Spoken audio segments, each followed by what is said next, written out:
Parfois, il faut savoir faire confiance au timing.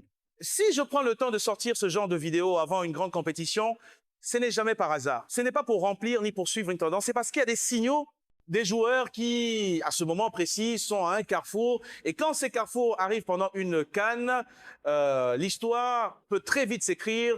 Souvenez-vous. Avant la dernière Coupe d'Afrique des Nations, je vous avais parlé d'un joueur que très peu connaissaient, Simon Adingra. À l'époque, ce n'était pas un nom grand public, pas une star, mais il y avait quelque chose. Résultat, il marque cette compétition, il sauve la Côte d'Ivoire en quart contre le Mali, il pèse en finale face au Nigeria. Et au bout du compte, tout le monde retient son nom. Donc, quand je vous dis aujourd'hui, ces joueurs-là, il faudra les suivre de très près, c'est pas une phrase en l'air, c'est une lecture, une anticipation. D'ailleurs, petite parenthèse importante, vendredi, grosse vidéo à venir, une vraie projection sur cette CAN, pronostics, analyse globale et surtout une intro très spéciale. Peut être la plus ambitieuse que j'ai jamais faite sur la chaîne. J'ai même préparé quelque chose de particulier pour cette CAN, vous verrez, mais fermons la parenthèse. Aujourd'hui, on parle des jeunes cracks à surveiller absolument pendant cette Coupe d'Afrique des Nations. Les critères sont clairs. Un joueur par sélection, moins de 23 ans, pas encore installé comme une star. Et surtout, première CAN, parce que c'est souvent là que tout bascule. Et on commence avec un profil qui coche quasiment toutes les cases, Ismaël Garbi. Oui, il est un peu plus connu que d'autres, hein, forcément. Formation PSG, entraînement avec Messi, Mbappé, les projecteurs très tôt. Mais attention, c'est sa première CAN et ça change tout. Avec la Tunisie, ce qu'il montre dernièrement est très intéressant. On parle d'un joueur jeune, mais déjà très à l'aise dans les responsabilités. Et surtout, il arrive dans un contexte bien différent de celui qu'a connu par exemple Hannibal Mejbri à ses débuts. Garbi, lui, sera mieux entouré. Autour de lui, tu as de l'expérience, du vécu, Skiri, Sliti, des cadres, des joueurs qui connaissent le très haut niveau européen, des profils capables de calmer un match, de protéger un jeune talent. Et puis, il y a un élément qu'on oublie souvent quand on parle de jeunes joueurs, le caractère. Garbi, ceux qui ont suivi les jeunes du PSG le savent, c'est un joueur qui n'a jamais fui. À l'entraînement, déjà, il osait, il demandait le ballon, il s'imposait dans un vestiaire rempli de stars. Même Messi l'avait souligné à l'époque. Ce n'est pas anodin. Une CAN, ce n'est pas qu'une question de technique, c'est une compétition de tempérament. Et Garbi, sur ce point-là, a clairement des arguments. Maintenant, passons à une sélection qui, malgré toutes ces turbulences, reste une vraie terre de talent, le Cameroun. On peut parler d'instabilité, de problèmes de gestion, de changement de staff, tout ça est vrai. Mais individuellement, le Cameroun peut être aujourd'hui plus de talent brut que lors de la dernière CAN. Et il en ressort Christian Kofané du Bayer Leverkusen. Il n'a encore jamais joué avec la sélection camerounaise, ce sera une découverte totale. Mais son adaptation au très haut niveau parle pour lui. Premier match de Ligue des Champions, décisif, immédiatement. 100 ans d'adaptation. Ça aussi, c'est un signal fort. Un joueur capable d'entrer dans un contexte aussi exigeant que la Ligue des Champions et d'avoir un impact direct, c'est rarement un hasard. Là encore, on parle d'un joueur avec du caractère capable d'assumer sans trembler. Et ce n'est pas anodin qu'il sorte dans une équipe comme Leverkusen où la concurrence est rude, où le rythme est élevé, où chaque minute se mérite. Dans la suite, on va voir pourquoi certaines nations comme le Maroc posent un vrai dilemme quand il s'agit de choisir une seule pépite. On va aussi parler de joueurs qui arrivent avec un vécu déjà très lourd pour leur âge et de ceux qui peuvent littéralement exploser aux yeux du grand public pendant cette CAN. Maintenant, on va vraiment entrer dans le cœur du sujet. Alors continuons. Parce que justement, il y a une sélection qui m'a posé le plus de problèmes au moment de préparer cette vidéo, le Maroc. Honnêtement, j'aurais adoré vous parler d'un crack offensif marocain, un pur feu follet, un joueur déjà prêt à enflammer la compétition, un champion du monde U20, meilleur jeune africain, un profil déjà très médiatisé, les noms on les connaît, ils existent, ils sont là. Mais le souci c'est que soit ils ne font pas leur première CAN, soit ils sont déjà trop exposés, soit le contexte actuel ne joue pas en leur faveur. Azzedine Ounahi, ce n'est plus une pépite, c'est un joueur confirmé. Elias Ben Seguir, talent évident mais un temps de jeu encore trop fragile et des prestations en sélection qui laissent des questions. Akram Nakash, Saribari, d'autres profils intéressants, mais pas celui que j'attends le plus dans ce contexte précis. Et c'est pour ça que j'ai fait un choix qui peut surprendre Boulal. Pourquoi lui? Parce que son histoire colle parfaitement à ce que représente une CAN, une compétition de résilience, de rédemption, de caractère.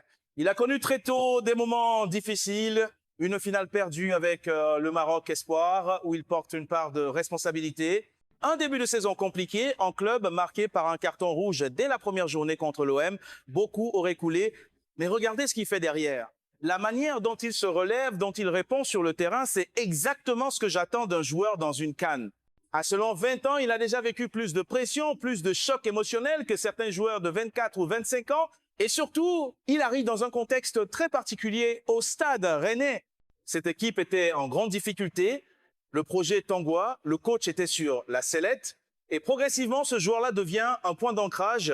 Défensivement, il apporte une vraie sécurité. Mentalement, il stabilise. C'est pas spectaculaire, mais c'est fondamental.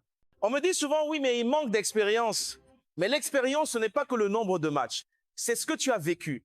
Est-ce qu'il a traversé? Très peu de joueurs de son âge l'ont connu. S'il a du temps de jeu pendant cette CAN, il peut surprendre beaucoup de monde parce que son poste est stratégique, parce qu'il y a des espaces à exploiter et parce que le Maroc collectivement lui offre un cadre solide.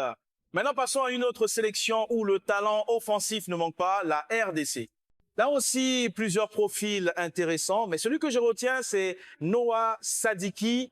Il commence déjà à se faire un nom en Angleterre, on le voit en Championship, on commence à parler de lui. Mais ce que j'aime le plus chez lui, c'est pas seulement son pied, c'est sa lucidité. Il a à peine 19-20 ans. Et pourtant, quand tu le vois dans des matchs sous tension, notamment lors des barrages, tu sens que la pression ne l'atteint pas.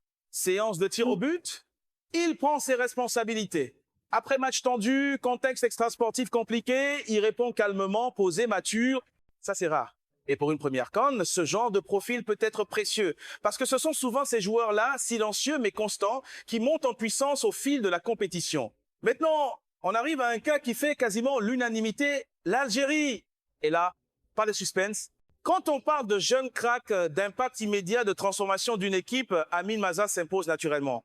Honnêtement, les attentes étaient bien plus modestes en début de saison. On se disait, il va entrer progressivement dans la rotation à Leverkusen, prendre des minutes, apprendre.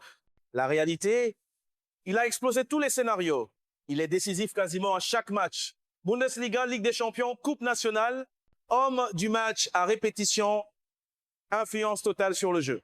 Aujourd'hui, ce n'est pas juste un jeune prometteur. C'est un des moteurs de son équipe et ça change tout pour l'Algérie.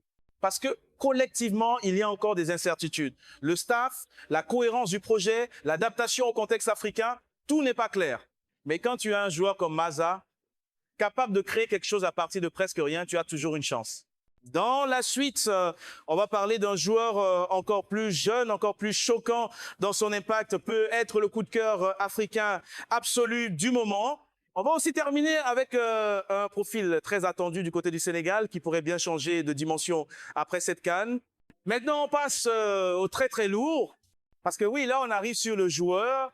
Celui qui, à mes yeux, dépasse le simple statut de pépite à suivre, celui qui peut marquer cette CAN même sans aller au bout, celui qui aujourd'hui me choque réellement quand je le regarde jouer, je parle de Ibrahim Mandé. Honnêtement les gars, prenez juste une seconde. On parle d'un joueur de 18 ans, à peine 19, qui évolue en Bundesliga comme si c'était son jardin. La semaine dernière, il te claque un triplé. Mais même au-delà des buts, c'est la manière, la maturité. L'assurance, il est décisif quasiment à chaque match et pas seulement en club. Dès ses débuts avec la Côte d'Ivoire, il montre qu'il n'est pas là pour apprendre tranquillement.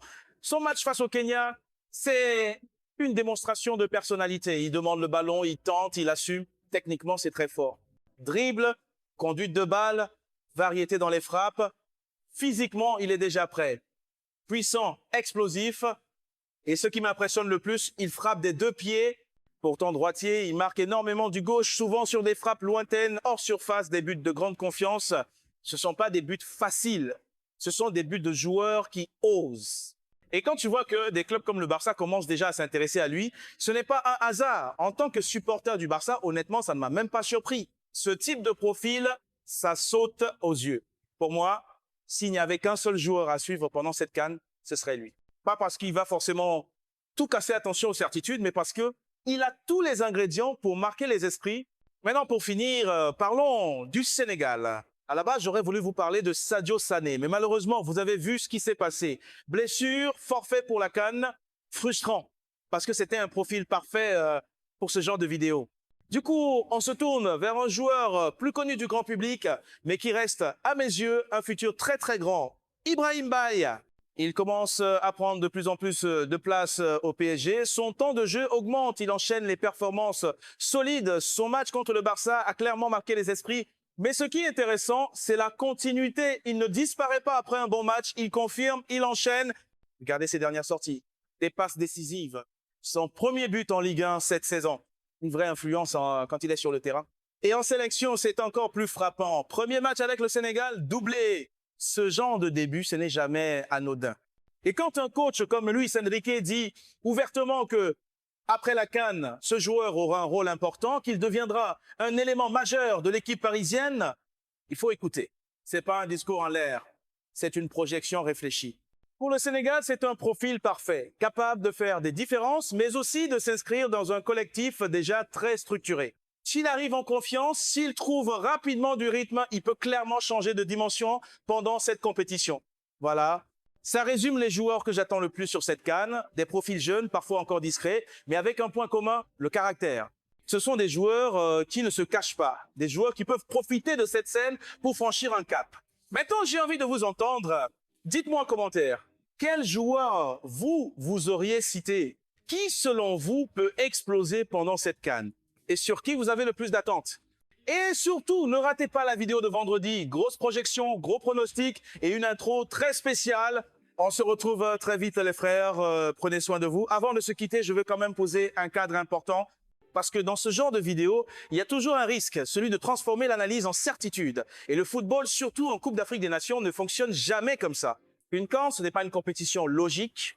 Ce n'est pas toujours le joueur le plus en forme en club qui brille. C'est pas toujours l'équipe la mieux armée sur le papier qui va au bout. Il y a le contexte, la pression, la chaleur, les terrains, l'arbitrage, le public, les premiers matchs qui peuvent tout changer. Donc quand je vous parle de ces joueurs, c'est pas pour dire ils vont forcément exploser. C'est pour dire ils ont des arguments sérieux pour marquer cette CAN. Nuance énorme. Et puis il y a aussi un message important à faire passer côté supporter. Suivre un jeune joueur, ce n'est pas attendre qu'il soit parfait dès le premier match, ce n'est pas le tuer après une erreur, ce n'est pas le comparer immédiatement à une légende ou à un cadre de 28 ans. Une première CAN, c'est souvent brutal, même pour les plus grands. Si vous voulez vraiment apprécier cette compétition comme des supporters experts, voilà comment je vous conseille de la lire. Regardez les premières touches de balle d'un joueur. Regardez s'il demande le ballon ou s'il le fuit. Regardez son langage corporel après une perte de balle. Regardez s'il progresse de match en match. C'est souvent là que tout se joue. Et pour ceux qui veulent aller encore plus loin, faites-le sur une semaine. Prenez le temps de regarder leur dernier match en club. Comprenez leur rôle exact, pas juste leur poste. Identifiez leurs forces, mais aussi leurs limites. Et surtout, observez comment ils s'intègrent dans le collectif. Parce qu'aucun joueur ne gagne une CAN seul. Dernière chose, et elle est importante, pas de haine, pas d'acharnement, pas de certitude absolue. Le football africain mérite mieux que des jugements rapides et des débats toxiques. Vérifiez les infos, croisez les sources, acceptez l'incertitude. C'est aussi ça, aimer ce jeu. Si cette vidéo vous a apporté quelque chose, une autre lecture, un autre regard, alors pensez à vous abonner, à liker et surtout à participer en commentaire. Vos avis, vos désaccords, vos propres de cœur, c'est ça qui fait vivre la chaîne. Et je vous le redis une dernière fois, vendredi, ne ratez pas la prochaine vidéo. Grosse analyse, gros pronostics et une intro que vous avez jamais vue ici. À très vite les frères. Et surtout, prenez soin de vous.